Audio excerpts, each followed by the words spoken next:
Hello, I'm Peter Watt, and this is my wife June. We're the owners and founders of the Paradigm Company. We've been publishing books for noted educational author Samuel L. Blumenfeld for about 25 years. Among his books are the Alphaphonics, a primer for beginning readers, and How to Tutor, and a number of other books on education. We wanted to discuss today some reasons why parents in particular would want to consider homeschooling their children. Why would you want to homeschool your child? And I'd like to go back a little bit of history. There are several things that led to where we are now, and I think knowing a little bit about the history of education, public education, is what has happened to it would help. To begin with, I want to take you back to the 1860s when Darwin's book, The Origin of Species, was first published. And in that, Darwin, and this was in the midst of the Victorian era.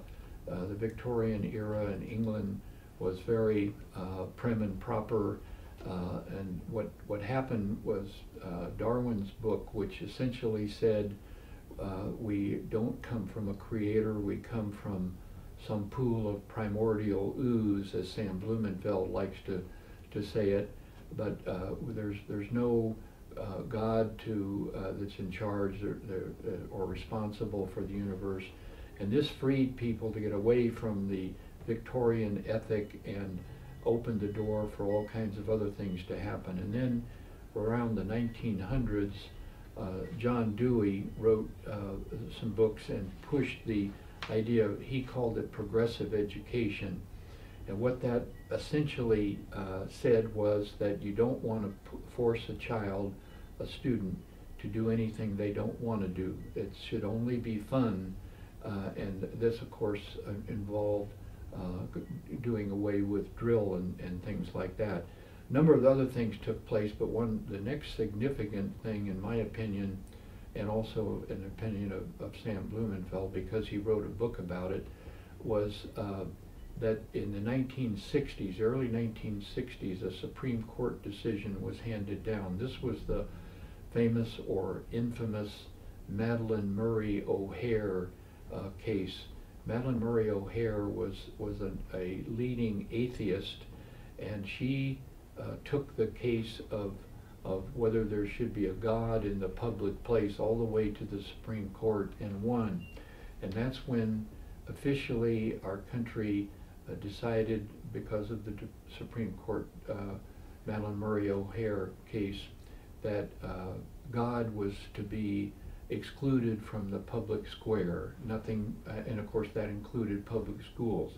And after that began the sanitizing of anything that smacked at all of God from the public schools. And then in 1976, when Jimmy Carter was elected president, he was helped very much, in getting elected by the National Teachers Union, the NEA, National Education Association, and what some people consider a payoff by Jimmy Carter to the Teachers Union and other supporters. He agreed to have the formation of, and with a Democrat majority in the House and the Senate, to form a Department of Education. For the first time, the federal government then was involved in deciding things educational. Along with the 60s thing and the 70s with the Department of Education, going along with that at the same time, and partly as a result of what Darwin and Dewey did, the psychologists began to take over education, so that the professors of education were strongly influenced by the Department of Psychology in a given university, and they then decided that they would emphasize certain things that were not the typical teaching functions. There's three methods or three areas of learning. One is the what's called motor skills. That's learning to walk, learning to ride a bicycle, learning to throw a ball. The second area of learning is what we call the cognitive area, developing the cognitive skills. That's the acquiring of facts. 2 plus 2 is 4. Where the capital of France is.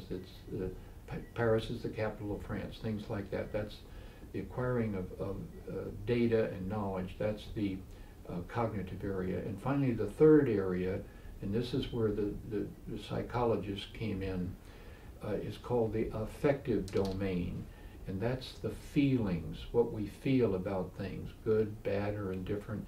The feelings then were emphasized by the psychologists, and they influenced the professors of education, and this effectively did away with any emphasis on the cognitive area of learning of facts, learning to speak Spanish or French, learning the times tables, or the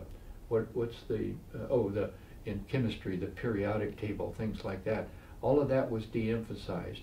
This then left us, as we went into the 80s and 90s, with a public school system that was very, very deficient.